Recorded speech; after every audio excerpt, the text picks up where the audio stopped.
भरतू की बुआरी के भाई का नाम श्यामू था। श्यामू की बुआरी ने भी देखा देखी में अच्छी एजुकेशन के लिए बच्चे गांव के नजदीकी कस्बे में शिफ्ट कर दिए। अब वो देखा देखी में श्यामू से जिद करने लग गई कि स्कूटी ला दो। देहरादून में भरतू की बुआरी को देखो कैसे स्कूटी में च्वा च्वा बनी हुई है। भाई पूरे देहरादून में स्कूटी कुदाती है, बल एक हाथ छोड़ के स्कूटी चलाती है।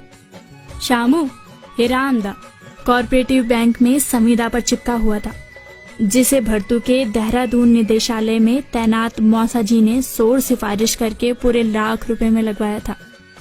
10-12 हजार रुपए उसको भी वेतन मिल जाता था, उसमें भी 2000 बच्चों की स्कूल की फीस, 1000 रुपए ट्यूशन फीस, राशन पानी, कमरे का किराया।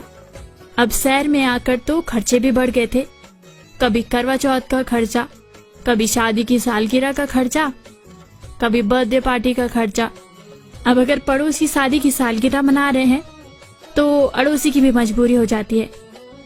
गांव में तो सस्ता है, स्वादी पकौड़ी में ही निपट जाते थे, पर यहाँ केक से लेके गुब्बारे लाने में श्यामू की हवा तक टाइट हो जाती थी।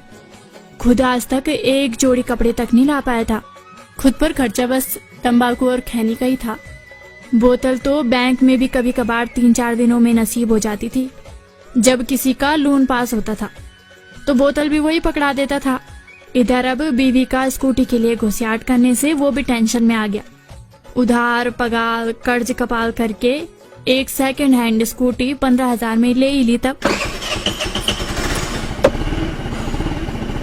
स्कूटी ली तो पार्टी का खर्चा अलग से बढ़ गया। चलानी श्यामू को भी नहीं आती। अब नई समस्या खड़ी हो गई। पड़ोस में ही कॉलेज का एक बांका जवान भूपी रहता था। बीवी ने उसको सिखाने के लिए कहा तो वो चट तैयार हो गया। श्यामू देखता था कि भूपी तो बहुत चिपक चिपक के बुआरी को स्कूटी सिखा रहा है, तो बेचारे के स्क्रू ढीले होने लगते थे और बीपी भी बढ़ जाता था। कभी कभी तो उसका मन अनायास ऐसी कल्पनाएं करने लग जाता था कि कहीं भूपी मेरी बुआरी की भुक्की न ले ले, क्योंकि वो आए दिन अखबार में ऐसे कई सारे किस्से पढ़ता रहता था कि फलाना सिंह की बुआरी फरार। पर मजबूरी भी थी, बुआरी को स्कूटी जो सिखानी थी। बेचारा करता भी तो क्या करता।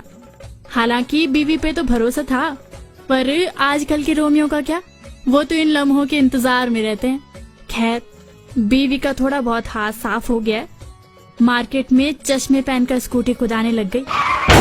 अचानक एक दिन मारुति वाला स्कूटी ठोककर रफू चक्कर हो गया।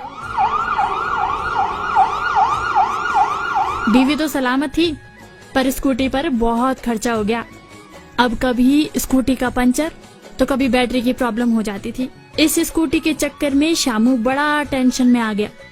नई सरकारें आ गई तो संविदा वालों को हटा दिया गया। श्यामू की नौकरी भी चली गई। अब श्यामू का मन तो कर रहा था कि सांगड़े मारने की दवाई खा के दुनिया को टाटा बाय बाय कह जाए, सस्ती और टिकाऊ। पर बच्चों का ख्याल आ गया। गांव में अपने इष्ट देवता नरसिंह भैरव के थान में आया और प्रार्थना करने लग गया, हे भगवान, इस मुसीबत से पार लगा दे। मैं अगले सावन में तेरी पूजा करूंगा। अगले ही दिन श्यामू अपने कस्बे में लौटा और बोरी बिस्तरा पैक किया और गांव लौट आया।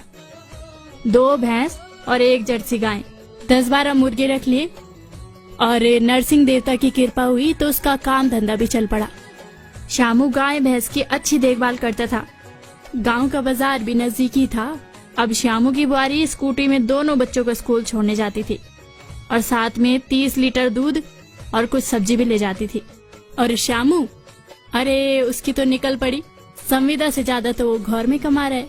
नरसिंह देवता की पूजा भी लगा दी, उनको धन्यवाद भी दे दिया और सुबह शाम दूध, मक्खन, घी, दही, हरी भुज्जी, मंडवे की रोटी खाकर टेंशन मुक्त जीवन जी रहा है। और हाँ, श्यामू ने भी एक और नई स्कूटी ले ली। तेरी धरती बुलाने थे, टूटी टूटी लगाने लगाने चा, बट्योने चा थे, लगाने चा, बट्योने चा।